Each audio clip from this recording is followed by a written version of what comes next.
This is Christoph Yalik. This is Just Janet. And this is K. Collie. And this is the Just Nuggets Podcast.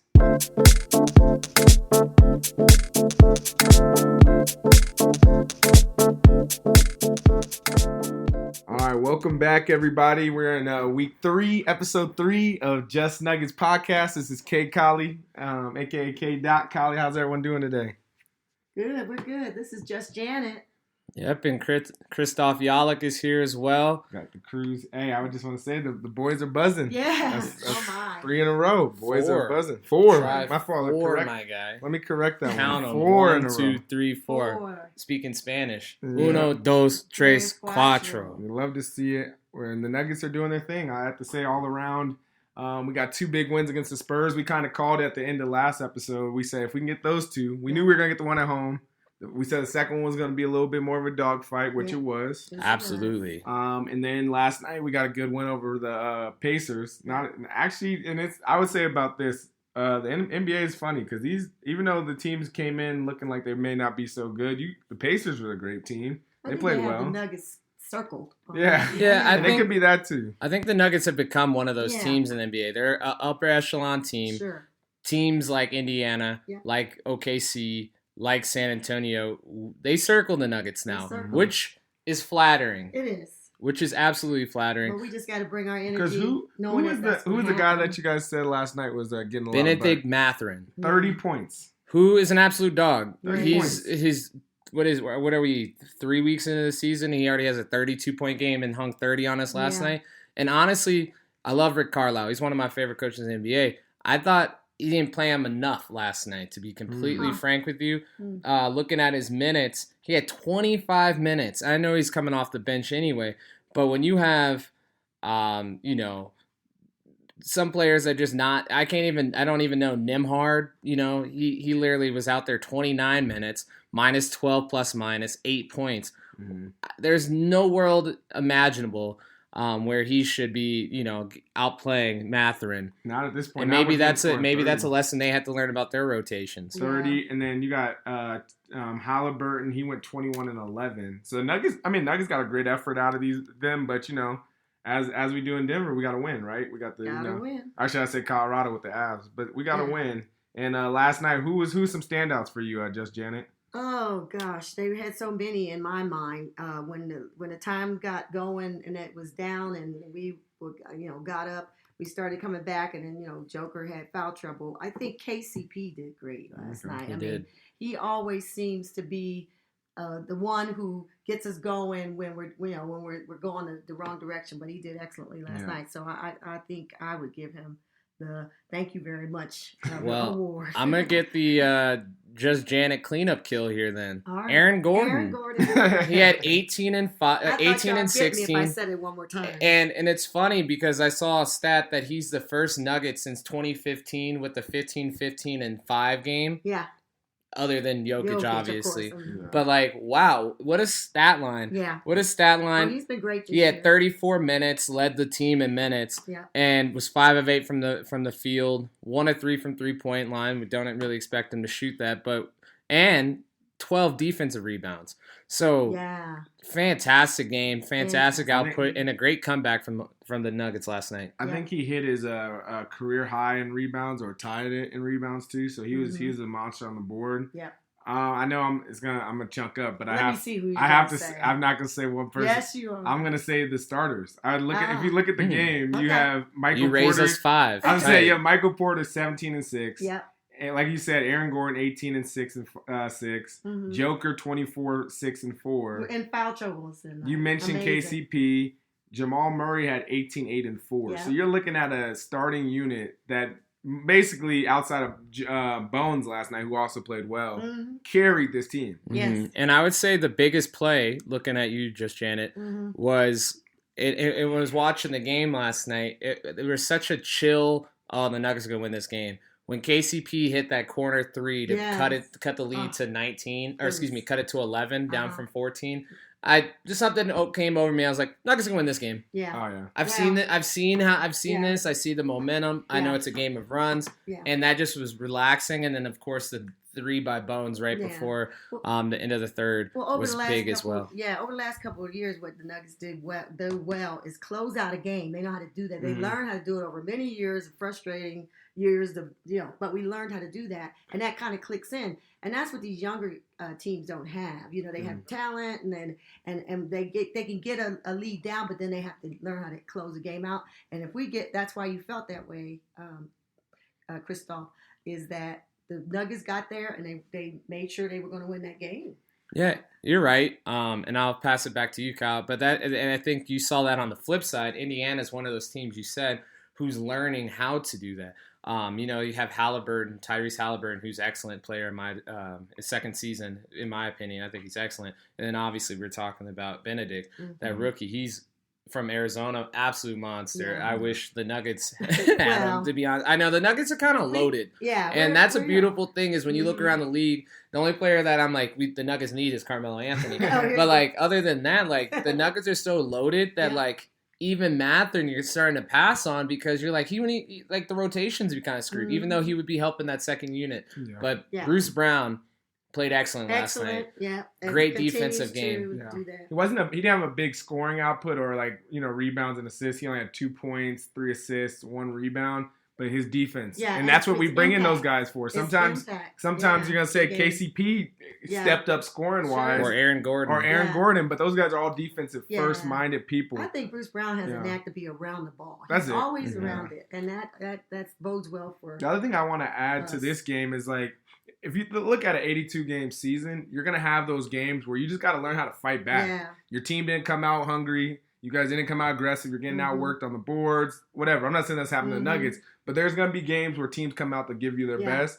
And I really appreciate how the Nuggets rallied, even despite Joker's foul trouble, even despite technical fouls that are coming our way. They're able to 70, 71 points. Yeah, and that's I think that's 43 in the second. I'd say that's the one thing about this Nuggets team that's still just dumbfounding to me. We have all these all these defenders that we've brought on. And we're still giving up 119 points this game. They've only allowed under 100 points once this season. I was going to say 119 points this game. The game before 109. And even the one on Saturday, even though I'm sure they got a lot of those points in the end, they scored over 101 too. And Spurs. But I would look at that's probably like a league-wide thing. Right now? Yeah. I would bet the scoring average across the league is up. For better or for worse. Probably for better in Adam Silver's eyes. More points, more viewership. It's an entertaining game. Don't get me wrong. But it bodes well for the playoffs. Yes, okay. Dubs matter in the regular season. Right. Over the course of 82, stack those things. Yeah. Right.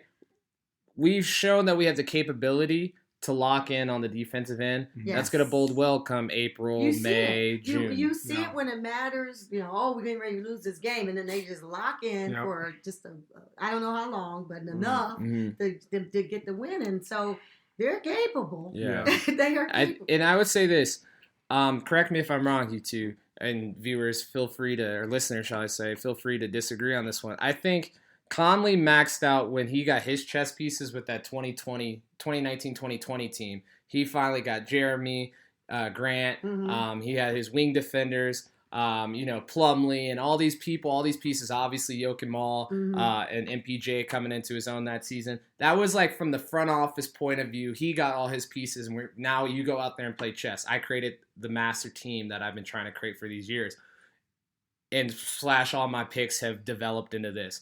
I think this year's team is more like Mike Malone's chess pieces. Yeah. He's got the vets he likes. He's got the defenders. Yeah. Not just good defenders, but the type of defense he likes. Because when Bruce Brown smacked that, I forget one of the Pacers last night tried to do that little spin around, and Bruce Brown just came out of nowhere and smacked it, and smacked a creative fast break on it. And it's just he's such a gritty defender. He's in your face, as is KCP, as is Aaron Gordon. Yeah. It's fine. He has his chess pieces. So I think this is more Malone's Malone's skill set. As long as it works. I mean, all championship teams have that gritty defender that, but the Nuggets have multiple. We do. That's the beautiful part. No doubt. But, I mean, it's a good thing.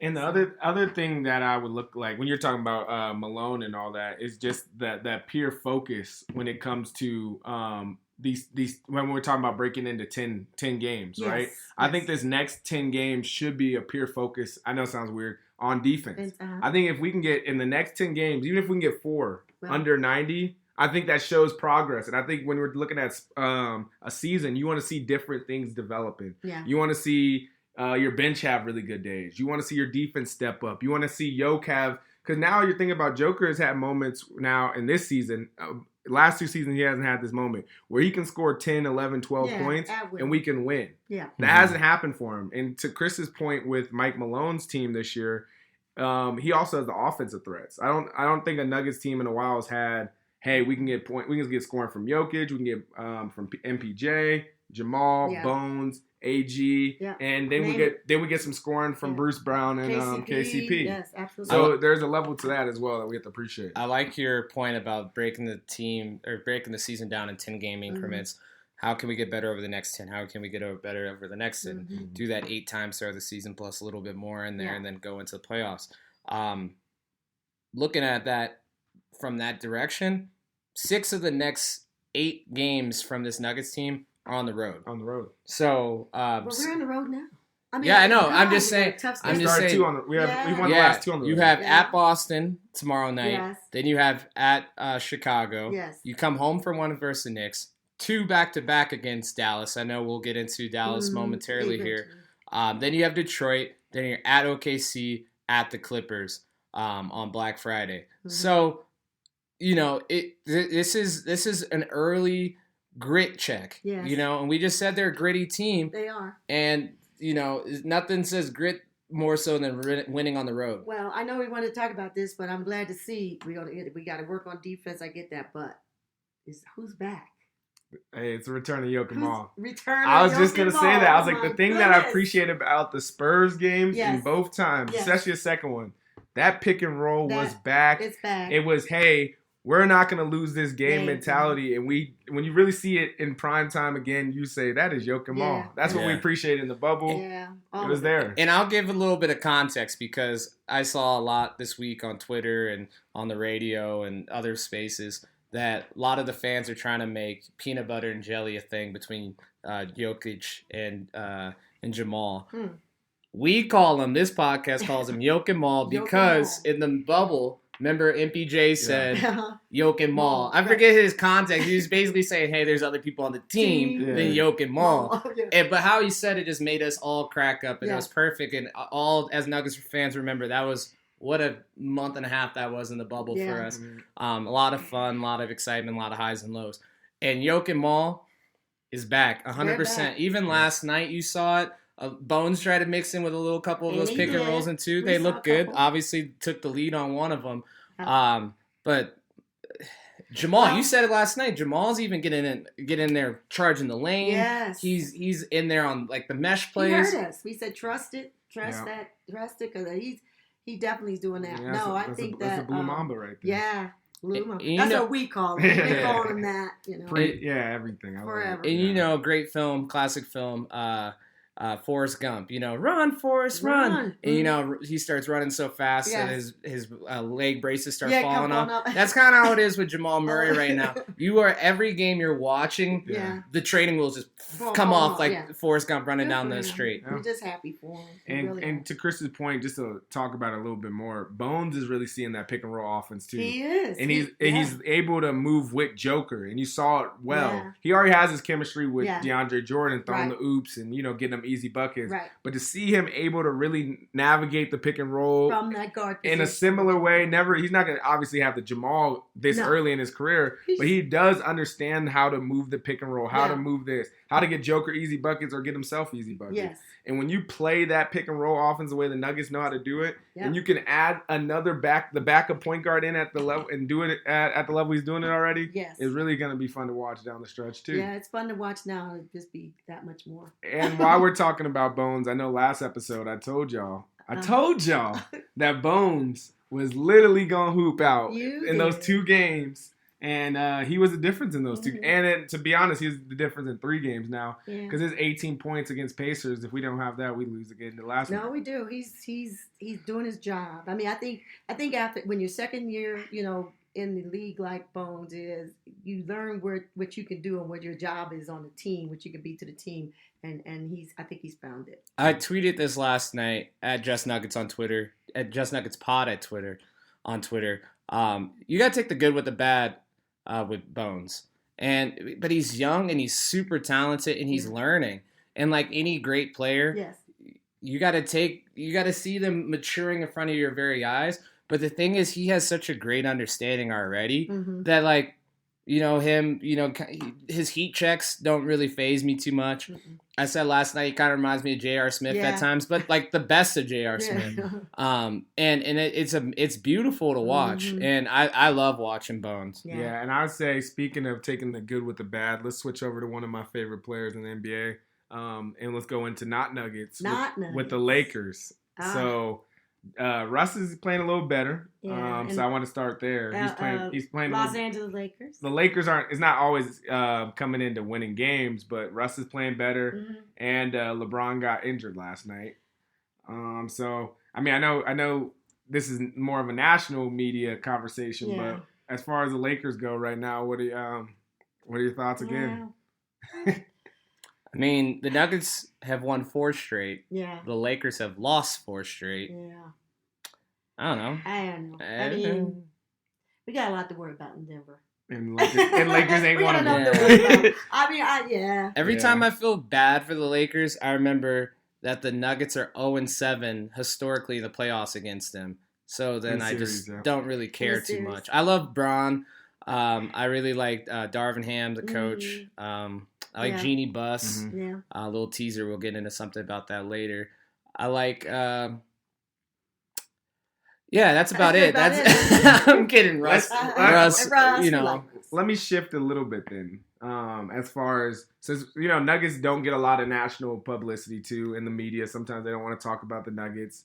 Smaller market basketball team. So let's talk about small market basketball teams. What's a small market basketball team? And it may not be small market, but maybe they don't get enough national attention. Well, would Utah being on the top of the I would say that. Would that be and I would like to go back. I did it last episode as well, but I'll do it again because I'm going to just keep cleaning this up. Eating crow. And keep eating the crow because it obviously tastes about 9-3 right now. Or excuse me, 10-3. 10-3. That trade, they got rid of a bunch of they got rid of their 2 pillars. Yes. But what they got back was a haul of veteran talent that is kind of like in their transitional phases. You got Marketing, who's been on a couple teams now, and Sexton's this is his second team. Clarkson and Conley have been there, so they're used to winning in Utah. Then you obviously got Malik Beasley and a few others, Jared Vanderbilt, and it's like cohesion. Yeah, it's cohesion. And I said they were going to lose. I thought they'd probably win 10 more games than they've won already throughout the season. And now they're looking like a top 4 team in the West. And that winning breeds confidence. It does. And so I think we have to talk a little bit about their coach too. They brought on a new coach this year. William Hardy? He took over for Dan Snyder, who wasn't able to get Quinn Snyder. Oh, my bad. Different sport. Yeah, wait. Different sport. I'm sorry, Quinn. I mean, he is in the news right now. I'm sorry for messing that name up for you. Will Hardy. Yeah, Will Hardy. He's taking over. I really don't know much about him, but again, he's making us eat crow because I remember day one we thought we were gonna run Utah into the ground. Well, he's one of Pop's guys. The next time we see Utah, we'll beat them. Because we just wasn't ready. That was our first game. We just wasn't ready for it. But I believe, as good as their record is right now, 10-3. I mean, we did beat them. The second time. The second time. Okay, yeah, so we split this. But we're going to have how many more games with them? Two more. Yeah. So I think we're going to get them every time. Quite a bit. 4 total. Yeah. All right. So. Speaking of another, maybe doesn't get a lot of national attention, even though we've been giving them some attention this year, is Orlando beating the Mavs last night. But largely because of Bo. We get to say his name on here as a Nuggets podcast. I don't know how much let's see what I got to check how he performed last night, but that's another big win for them. They've now beaten, who they beat the time before, Chris? They beat last week. It was a big win. They beat Golden State. Golden State. Yeah, they beat Golden State. Now they beat the Mavs. If it meant anything, they beat 2 teams from the West last year. Yeah. That were in the playoffs. That wasn't good. Yeah. Yeah, I mean, you know me, I like the Mavs. Yeah. Excuse me, I like the Magic. Excuse me. The Mavs, Not so much. the Mavs are cool. I Yeah. think they just kind of, it's a November lull. Yeah. I'm not gonna write off the Mavericks. They were on a 4-game winning Luka's streak still coming there, into you that. can't. So I don't want to call it a nothing burger. Because Luka he's like Trae Young. I know they're always going to be linked in history together. When they start missing, those misses start to accumulate heavy. You know what I mean? So do you think Luka playing this summer might be a little tired? Nah, I think that's a little hyperbole. That was his first. That was actually his first game where he didn't have 30 points. Yeah, in the game. Okay. he had his last couple games. He had 36, 35, 33, 44, 31, I get it. 41, You know what the issue is, 37, Chris? 32, Okay, I get it. 35. Can I So, yeah. I mean, I don't think the summer maybe hit a wall last night in Orlando. Right, Sure, fine, I'll we got give you to that. it. I'll Let give you me that. tell you this. I think what the Mavs issue is, and it's been this for like a year or two, is that they need a secondary scorer and they need a tertiary scorer. Don't get me wrong, Spencer Dinwiddie is a great player for sure. But you need superstars win championships. Yeah, you need guys that can work with each other. As well as Joker played the last 2 years, we weren't going anywhere without Jamal Murray. Yeah. And same without now we need Michael MPG, Porter. yeah, So the NBA is built this way. You can even look. I know we talked about Lakers for a second, but when LeBron goes down and when AD goes down, they can't get the ball going. Yeah, and also they shot 37.6% from the field last night. Yeah. And only scored 87. Yeah. That's indicative of what I just said earlier about how it's league wide and scoring's up. Scoring's up when you're making shots. Yeah. Obviously, unless you were playing like one of those. Remember, we were watching some like throwback '90s games, and it was like the Bulls and I want to say Utah, and they're like score going in like midway through the fourth, like 66, 69. That NBA is dead and gone. So shooting 37% from the field. I'm pretty sure even in that game they were shooting higher than 37%. So I think that's a one-off.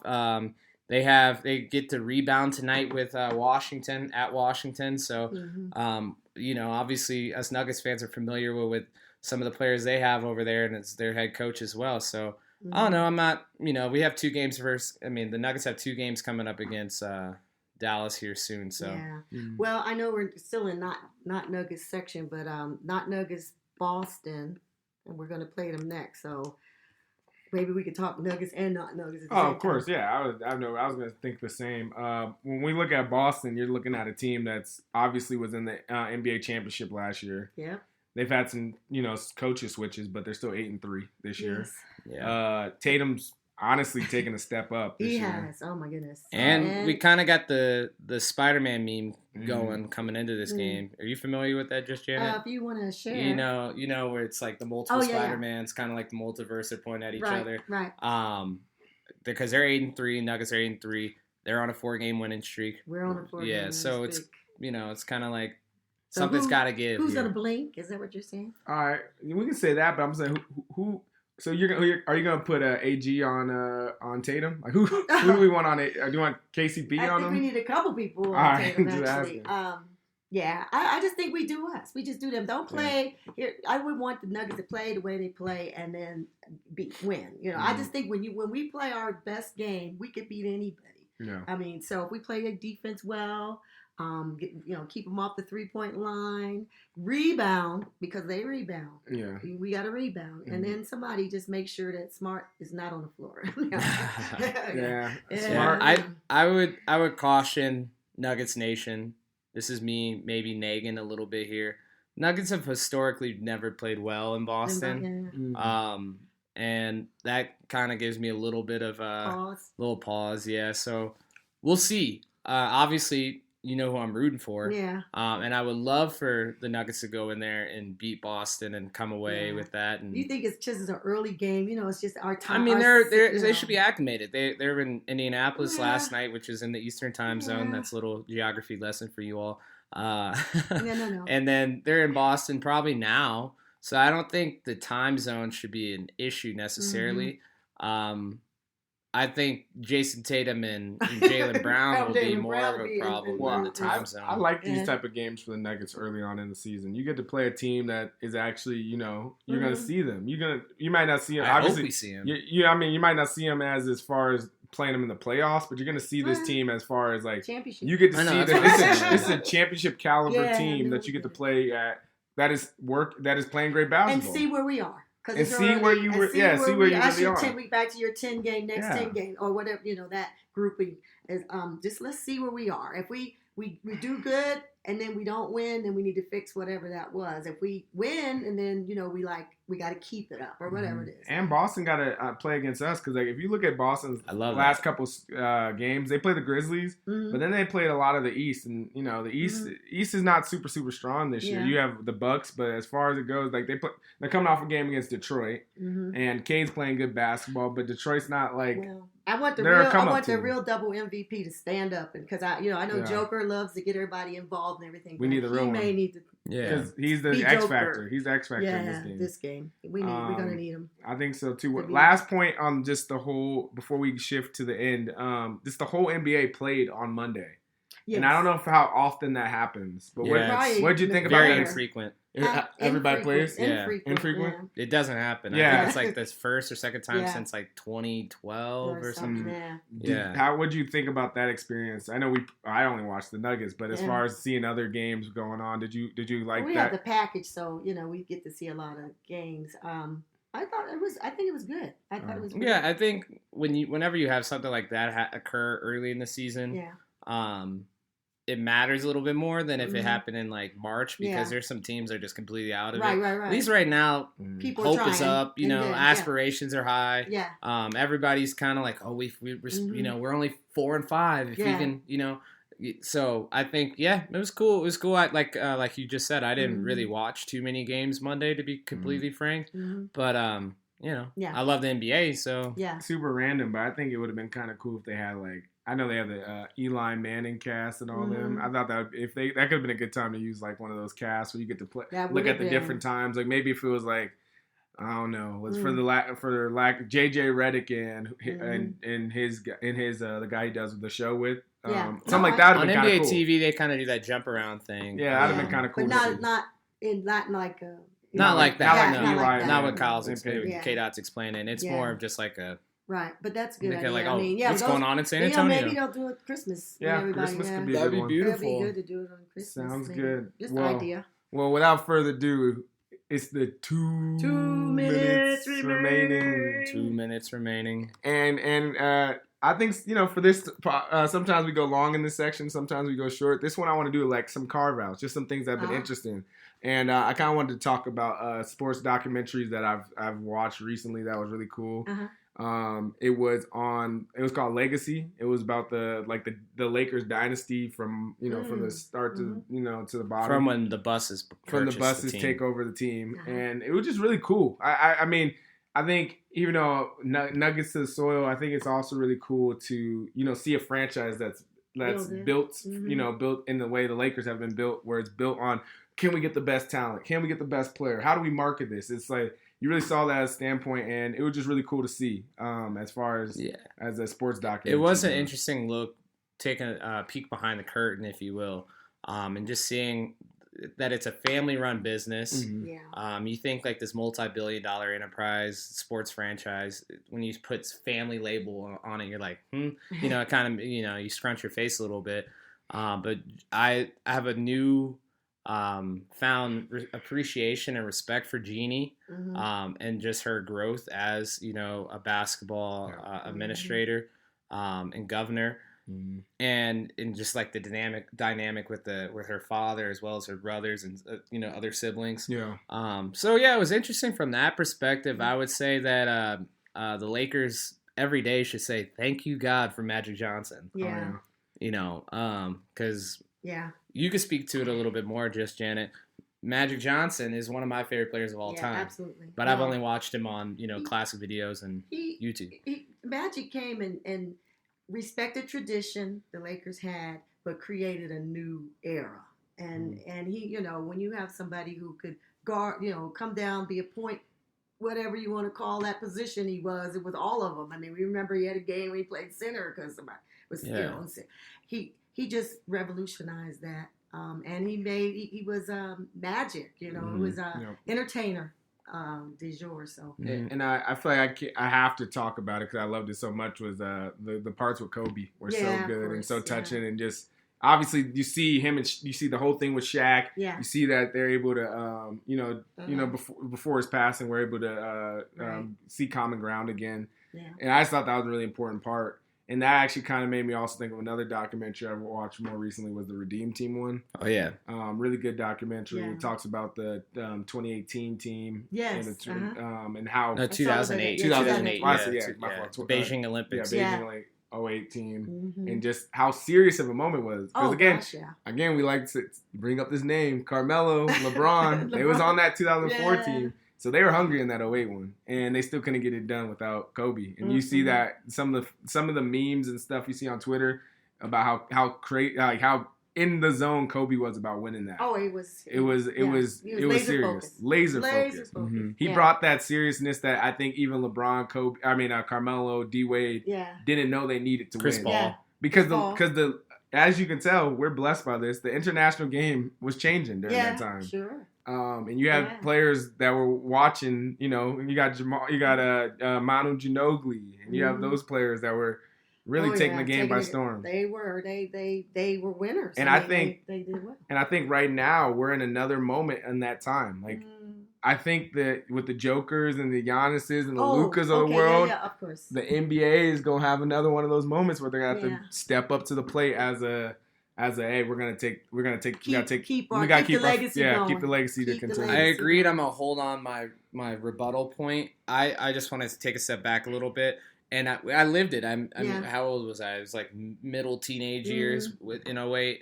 And I remember waking up at 3 in the morning to watch those games live.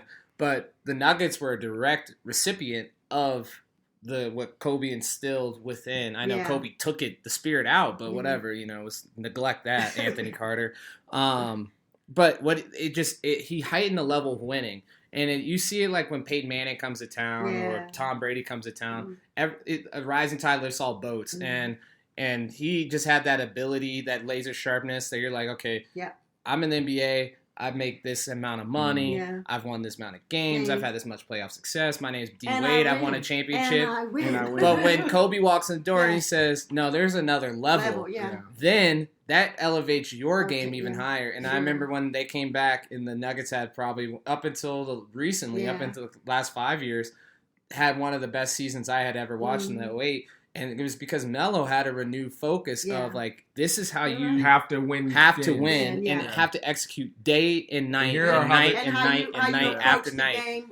And here's how the greats are performing, practicing, because they give a story about Kobe, how they were about to go out, and Kobe was the one like getting up to go to the gym. They're like, "Oh, where are you going?" He said, "I'm going to the gym." They came back 3, 4, 5 in the morning. And they see Kobe still sitting there at the gym. Because Vegas nights do run long. Yeah. And they're like, at that point, they're like, if this man's playing like this. Yeah, that's why he's playing and this is why we need to step our game up. Sure. LeBron, Carmelo, D Wade, always like, hey, Chris Paul. Mm-hmm. Yeah, we got to step that game up. And look what we got, great basketball. Yeah. And it changed. Honestly, that team changed the next 10 years of the NBA. All those guys leveled up, and we saw a great NBA for those. Yeah. And then my rebuttal to your point about the depth from international, I think what it is you have Kankar and Luka from Slovenia. Mm-hmm. You have Jokić, and he's got a couple other players. Mm-hmm. But the depth that America has is always going to be the key ingredient of them getting over the hurdle. Yeah. Until you run into an Argentina, like that 04 year, where you have such a great mix of chemistry amongst players who've been playing together longer than the NBA, as the U.S. has. Yeah. And the U.S. is just like on their high horse, arrogant hubris and saying, we can just put anything out there.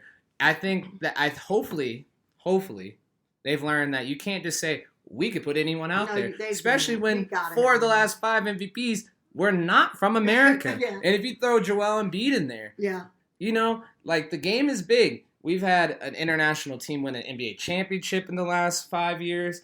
Like it's a global game, and as an American, we cannot get too arrogant about basketball, because if we do, we're getting trounced. Yeah.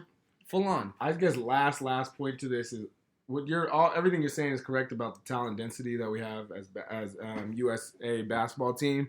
The other thing we have to be careful about is when those national teams start putting stars back to back to back. Because, like, for example, you have Joker, but now you have, what if that dude Jokić is, what if he's a 25 point scorer? Yeah. Now you actually are putting some together. And like if you know the NBA game, it's like if I have a couple superstars and we have a lot of, hey, this man can kick, this person can hit the three, Jokić can pass it here. You know, you can start building a team that actually, even with the talent densities, like, hey, we'll play 6 dudes and they'll play all game and we'll try to beat you. And we'll make it 3 episodes in a row that we've name dropped this guy.